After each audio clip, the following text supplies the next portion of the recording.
I watched everything in the Toy Story universe. All 5 movies, unfortunately, including Lightyear, and then all of the shorts that have come out over the years. Toy Story is such an iconic franchise, and their movies are just genuinely good movies. If you saw my Cars video, then you know I made those movies their own specific rating system. But I'm not going to do the same thing for the Toy Story movies. The Toy Story movies are such quality stories. I'm just going to rate them as movies without any special rating system dedicated to the franchise, because almost each one of these movies could stand up next to almost any other movie you could show me. The exception would be the shorts, but some of those are pretty quality as well, so I'm just going to keep them in the same rating system as well. Also, I have the same rules as the Cars video, where I watched everything included on Disney+. So I didn't watch any of the old Buzz Lightyear cartoons for the video. I also don't think they count as what Andy would have watched anymore since Lightyear came out, even though those cartoons are way better quality than the new Lightyear movie, which we will get into later. Now let's get to this rating. I'm going to be rating the movies and shorts in release order, so let's start with Toy Story.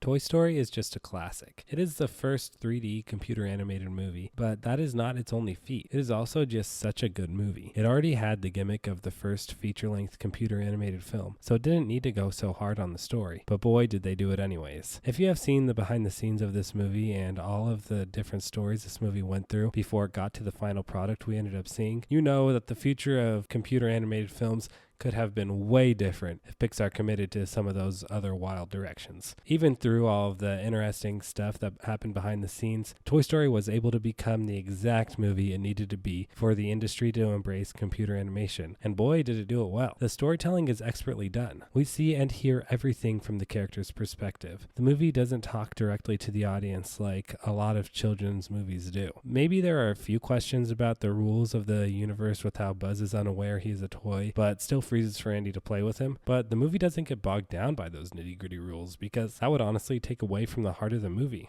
Speaking of Buzz, the characters are written extremely well. Woody is a very hands-on leader type that is very relatable to watch as he is seething when things are out of his control. Buzz is very fun to watch as well as he is convinced that he is an actual space ranger. The rest of the cast of toys all have their own part to play in the story, and not one of them feels like a repeat of the others. Sid as the antagonist is really the only thing that doesn't work for me, because I just feel bad for him, and I don't think the toys should have been so cruel. The rest of the Toy Story villains are pretty easy to hate when you're supposed to hate them. But with Sid, even when I was a kid, I was never able to get on the toys' side when they were traumatizing him. Speaking of Sid, his toys are a great addition and add just the perfect amount of tension and horror for a family film. This movie is a great story with characters that have conflict that happens in real life and is told in a very presentable way. I give Toy Story 9 crushed green army men out of 10.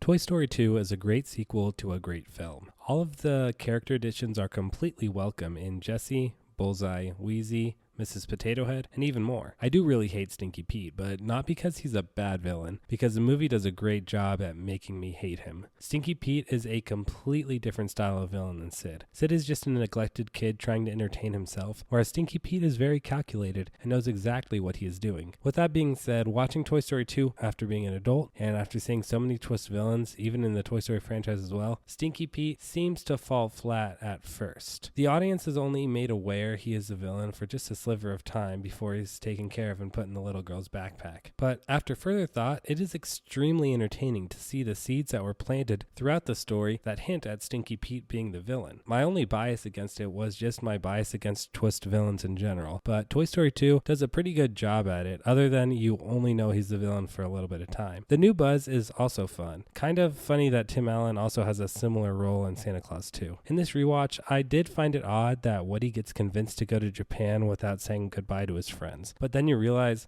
that is just Stinky Pete being a master manipulator. I completely forgot about that part in this movie, but you can really put yourself in Woody's boots. His realization that he can bring the Roundup gang with him to Andy also seems timed correctly as well. Speaking of the Roundup gang, this was a really expertly done addition to Woody's development. It adds to his character in a way that logically makes sense. The side story of the rest of the toys trying to find Woody is very entertaining as well. I really think this movie took the overall very strong foundation of the first one and made a better movie. The story completely gets me on the side of the toys this one, and I don't feel bad for Stinky Pete at all. I give Toy Story 2 9.25 Al's Toy Barn advertisements out of 10.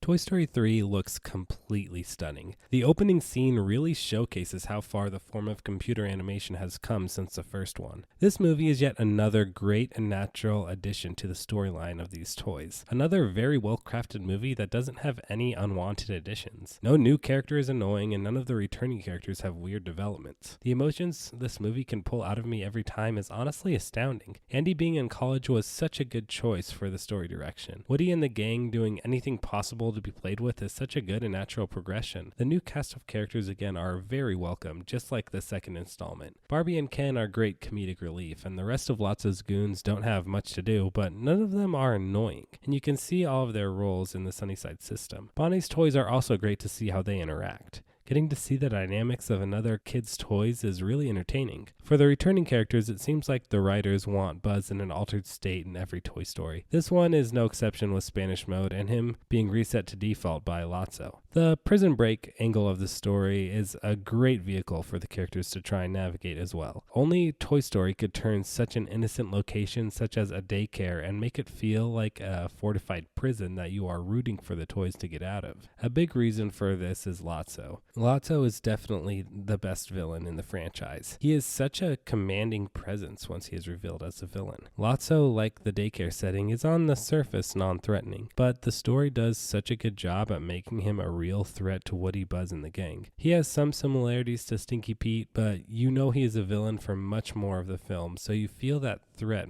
so much more as a viewer. Lotso also has a much more personal motivation, and we get to see why. I think this is the best Pixar film, let alone the best Toy Story movie. And man, I will never forget the emotions I was feeling when we were all fully convinced they were about to kill the toys. And then when Andy gave all of his toys away to Bonnie, it was just the perfect ending. I give Toy Story 3 10 burning waste treatment plants out of 10.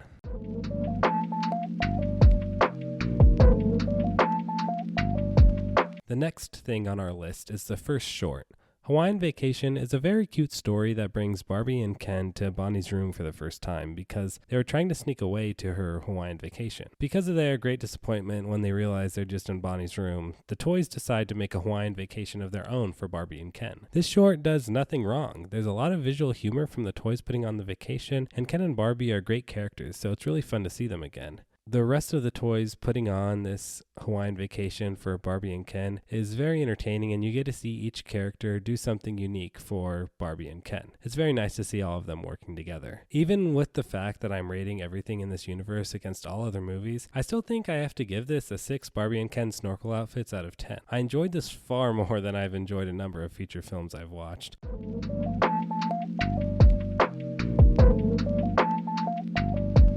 The short Small Fry is not nearly as good. Tiny Buzz is annoying, but he's supposed to be annoying, so it's not that bad. The whole short plays into the Buzz being replaced thing that happens in every movie. The Happy Meal, Fun Meal toys were fun and really creatively designed. It made me nostalgic for all those old random toys that would inevitably end up in the bottom of the toy box. Overall, not a bad short, but this one definitely feels more like a short than Hawaiian Vacation. The story in Small Fry is just not that charming. Hawaiian Vacation was much more charming and fun to watch, whereas this one felt like it kind of dragged on. The AA angle was pretty good, so I'll give it that, but the short length combined with the annoying Tiny Buzz causes this one to only get 4 Taekwondo toys out of 10.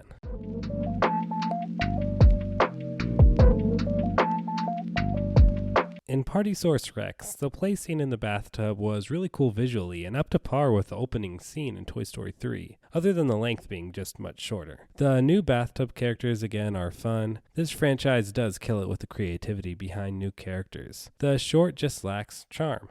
Hawaiian Vacation was able to still have charm packed into its short run, and about half of Small Fry had that charm with the AA part of the story, but this one is just kind of noisy. I don't really get the angle of the toys shaming Rex for being a party pooper. It just doesn't resonate with me, and because of all that, this just gets 3 Bonnie's Mom's repair bills out of 10.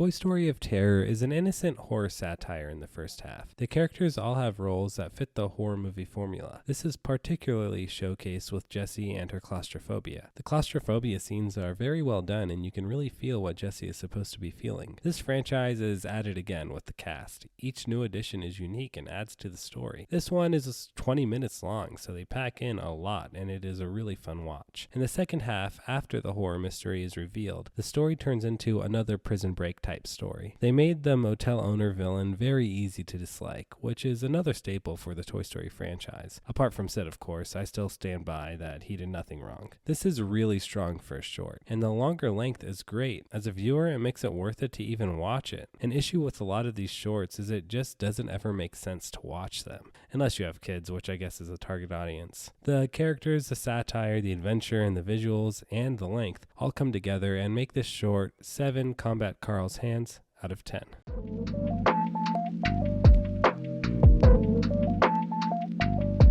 Toy Story That Time Forgot is a Christmas special, but you wouldn't know it if a few details went away. Bonnie goes over to her friend's house for a play date sometime after Christmas and brings her toys with her. Her friend Mason just got a virtual reality video game, so they play with that and leave the toys in the playroom with his new dinosaur playset. And it turns out the whole society, apart from their leader, is unaware that they are toys. The dinosaur toys are great, and the short does a good job at building this world of dinosaur warriors. The whole society not being aware that they are toys was fun to see when applied to a whole society with the mastermind behind the whole thing. Even though this is an angle they've explored extensively in the Toy Story universe, it was great to see it again, but in a brand new way. The romance behind the main dinosaur warrior guy and Trixie was also fun to see. The little angel character was very funny as well. This one is also 20 minutes long, so again, it feels worth it to turn on, sit down, and watch the whole thing. This is just another solid short that I could easily see myself putting on again at some point. Because of that, I give this 7 Armored Trixies out of 10.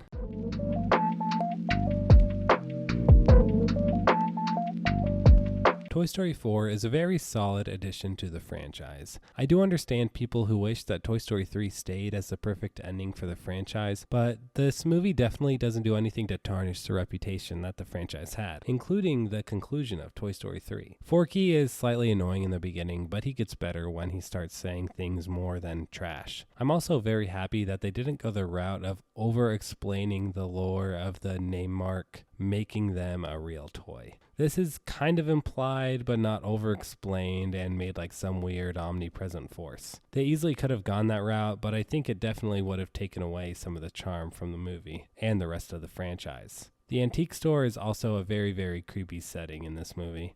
I am definitely not a fan of the puppets at all. Also, visually, this movie is quite stunning. The opening scene in the rain is one of the best animated scenes I have ever seen in a movie. People have complained about Buzz's role in this one, but I think it is at least better than his role in Toy Story 3. Even though he might be in more of the runtime in Toy Story 3, he is sidelined as Spanish Buzz or as rebooted Buzz. This one, he actually has his own thing to do as fully developed Buzz. Once again, all the new toys are really great. Bo Peep returning is really good, and her new characterization is quite welcome. Gabby ends up not even really being a villain though. The only thing that makes her kind of villain-like is how creepy she is when she is asking for Woody's voice box. Really, other than that, I wouldn't consider her a villain in the movie, which isn't necessarily a bad thing and just makes this a different movie than the other ones. Toy Story 4 is a very good addition to the franchise. The only thing holding it back from the other films in this franchise is that it is following up Toy Story 3, which I think was the perfect ending. Woody deciding to leave the gang and stay with Bo Peep is a great direction for the character, but it is not as emotionally impactful as Andy going to college, and I give it credit for not trying to be that. I think I have to give this a very solid 8.5 Rat RC car out of 10. Forky Asks a Question is a bunch of separate shorts that follow the same exact format, similar to how Mater's Tall Tales does it, but so much worse. Instead of the unique professions or situations that they put Mater in, Forky is just asking simple questions that he doesn't really get the answer to. The format is just that Forky asks a question to one of the characters and then they loosely explain the concept, and then Forky ultimately doesn't really get it. Seems like you don't really learn anything. They start teaching something, but then Forky's antics get in the way way of any actual learning. Sometimes Forky has something profound to say, but then he inevitably reverts back to the nonsense. Also, the love episode was very weird and gave a strange idea of what love is supposed to be to any kid watching. I feel like a lot of kids would watch that episode and not realize that any of it's a joke because it's not very obvious that it's supposed to be funny. None of the other ones even stood out to me as better than the other either. It's just pretty obvious that Disney was making these to fill out their original content library for Disney+. Not that Mater's Tall Tales are like this very high level of content, but those at least have unique visuals that catch your attention. And some of them have a lot more work put into them, which makes them even more fun to watch. If you want to hear me talk about Mater's Tall Tales in much more detail, you can watch my Cars video. Anyways, this is just a bad series that doesn't really have much going for it. Forky Asks a Question gets 3 weirdly voiced intros out of 10.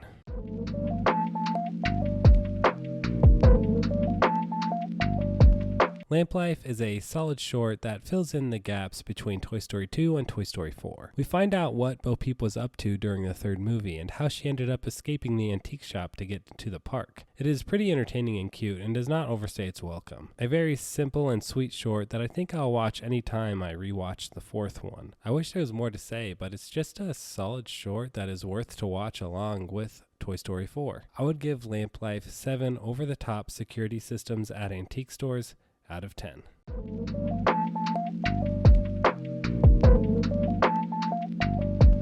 Me and my wife were just on an 8-hour drive home from a trip, and on the way back, we were talking about our favorite and least favorite movies. When we got to least favorite, the only movie that I thought of where I genuinely felt worse after watching it was Lightyear. This movie is the worst movie I have ever seen. Why would a kid ever want to watch this? I mean, Socks is kind of cute, but other than that, nothing in this movie seems appealing to kids. No wonder this movie absolutely flopped in the box office. I do not for a second believe that this is a movie Andy saw that made him love Buzz Lightyear, unless he is a little boy who was really into somber and depressing sci-fi. This is not the campy space cop movie we all inferred it to be all these years before. Here is the interesting thing though. Lightyear is not necessarily a bad movie. This movie in a vacuum as a standalone sci-fi movie with the animation of Pixar behind it could have been a worthwhile film. The time travel aspect is cool and the world building isn't bad, but when you attach a beloved IP to it such as Buzz Lightyear that is associated with such a campy nature, it just makes you leave the movie feeling very icky.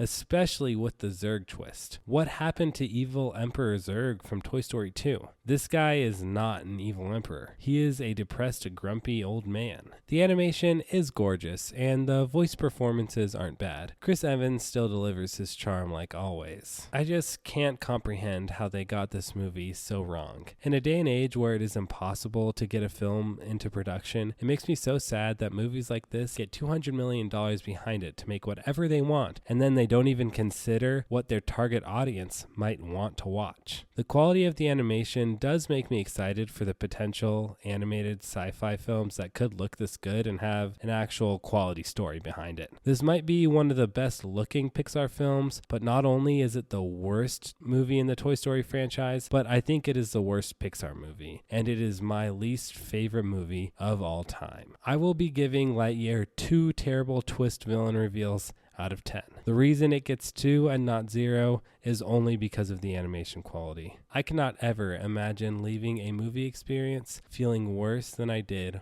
when I watched this movie.